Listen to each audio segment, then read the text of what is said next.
name is Shanelle Brown. I am a student of the Women's Academy in the patient care department. I will be demonstrating on how to care for a bedridden diabetic patient, as well as I will be carrying out a GMR test on said patient. Now, I'm going to close the door to provide privacy for my patient. Good morning. My name is Shanelle Brown. I will be your patient care assistant today. I will be carrying out a GMR test on you, as well as I will be doing an assessment from your head to your toe, which includes me looking on the inside of your mouth and touching you. Is that okay with you? Yes. Alright, okay. So now I'm going to just confirm some information from you first before I move on to the procedures. What's your name again? Alexa. Okay, great. Alright, what's your age again? 75? Yes. Okay, good.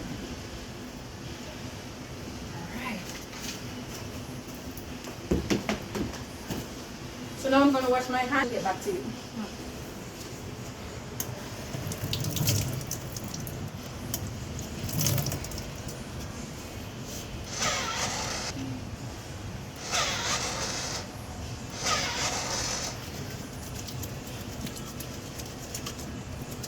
We wash our hands so as to not cause any cross-contamination from patient to patient. And this is one of the reasons why we keep our nails short, because under the nails could be a breeding ground for bacteria as well as viruses.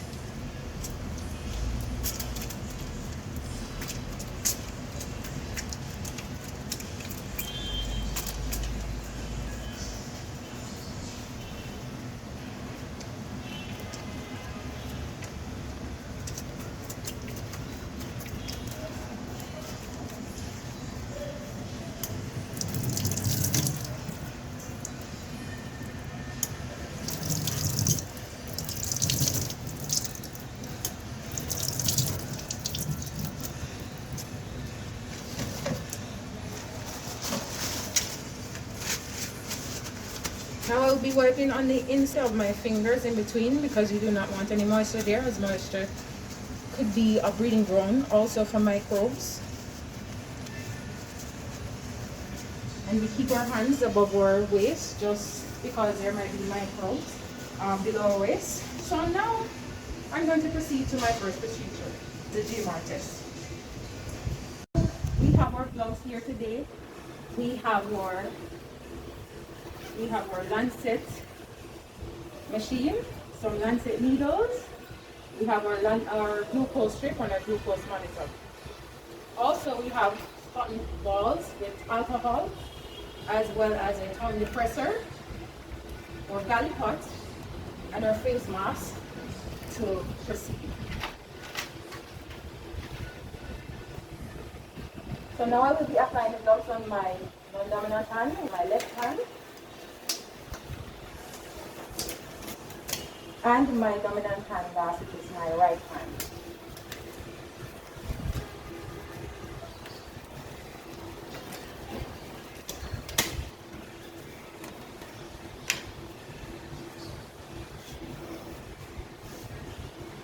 Alright, so I will be just squeezing all the excess out of our cotton ball.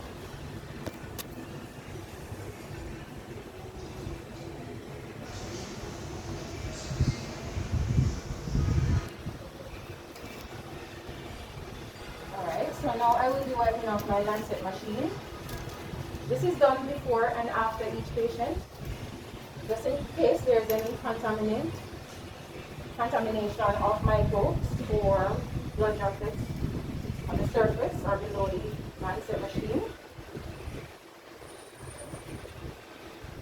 Now I will be inserting my Lancet needle, removing its cap safely. Recapping.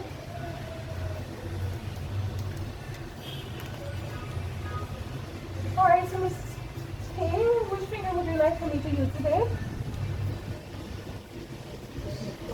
Okay, great.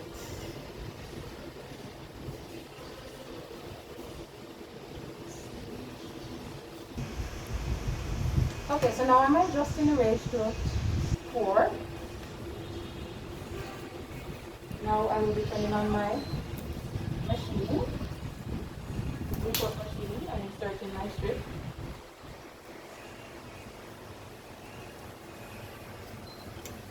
Right. Now we stick the patient at the side of the finger just because there is more blood vessels there and it is less painful for the patient.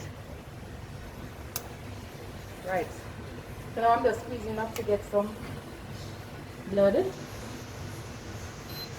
Right, so now I'm going to ask you to apply pressure to the ear so as to stop the blood flow. While I'm getting a reading, I will be putting back my items. Now I will be getting rid of this used lancet needle. Now we do not recap just to avoid any unnecessary injury.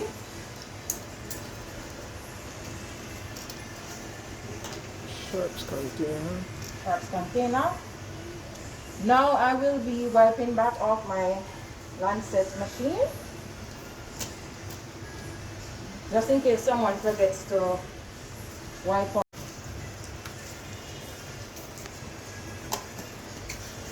Alright, Miss Hay, your reading is 13.6 today. It is high. I will discuss with you how we will deal with that situation after. Alright, now I'm going to get rid of the used strip. Bring this back in place. Starting from her, removing my glove. And I will now wash my hands again.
Between the fingers. Make sure there's no moisture. Next procedure. Same process. Left.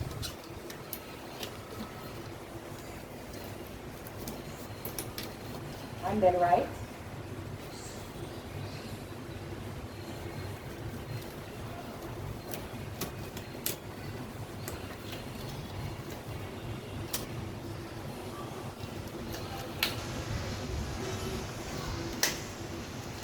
Alright, Miss Kay, now I will be checking on the inside of your mouth. So I want you to remove your mask for me, please. Alright, so now we'll be checking on the inside of her mouth to see, are you having any pain, any numbness, anything in your mouth? Any cuts? Any sores? Okay, so let me have a look.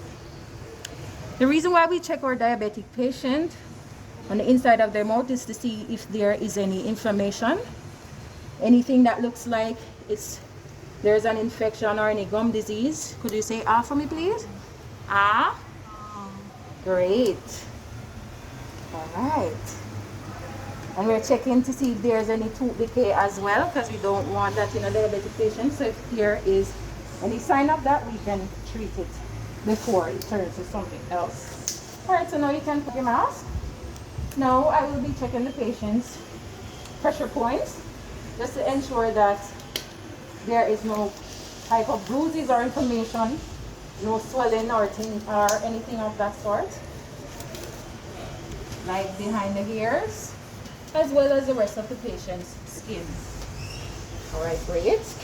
So now you're going to help me to turn you to your side. Great. It's strong to the man. Alright. Checking to see if there's anything going on here. Alright, and I'm going to turn to the other side. Great. Alright. There's no cuts, no lumps, no bruises. The skin is very beautiful, man. Right.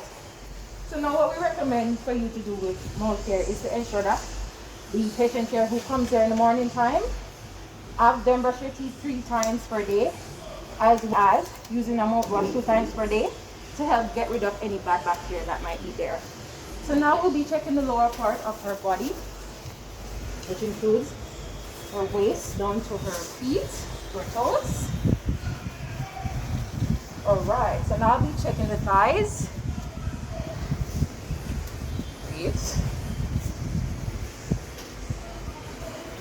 Alright, any numbness, any tingling, any burning, any cuts on your feet? Okay, great. So what we recommend you to do is have feet washed with soap and water on a daily basis.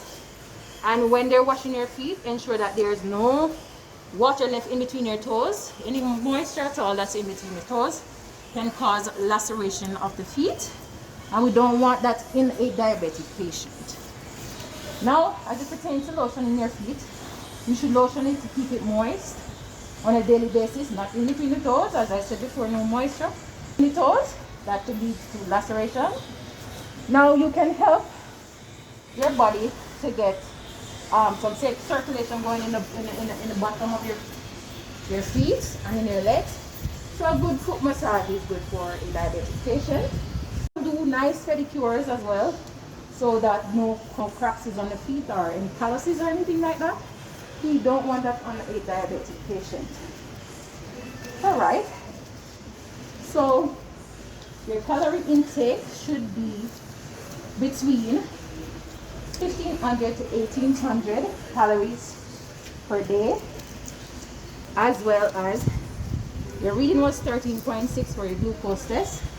We recommend that you keep it between, before breakfast, your reading should be 4 to 7 millimoles per liter, and as well as after lunch it should be between under 8.5 millimoles per liter. Right? It should. Alright, so needless to say, I will check you back in the next 2 hours to come and turn you. Because you know diabetic patient can't stay on one place for too long. So I'm going to come back to turn you in a different position so as to not let you have any sort of bed sores. Right? So now it was nice, being with you this morning. Hope you have a wonderful day. Now I'm going to remove my gloves.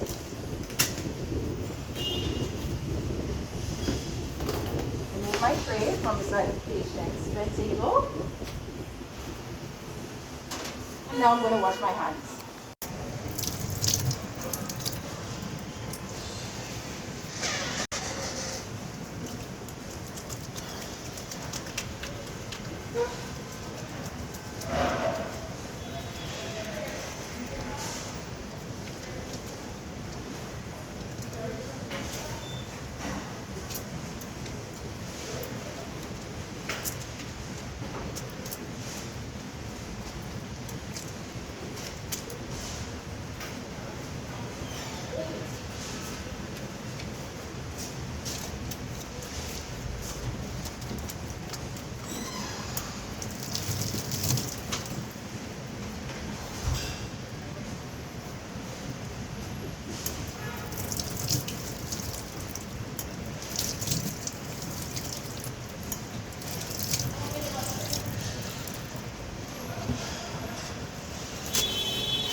Alright, so that is the end of my video. I hope you guys enjoyed.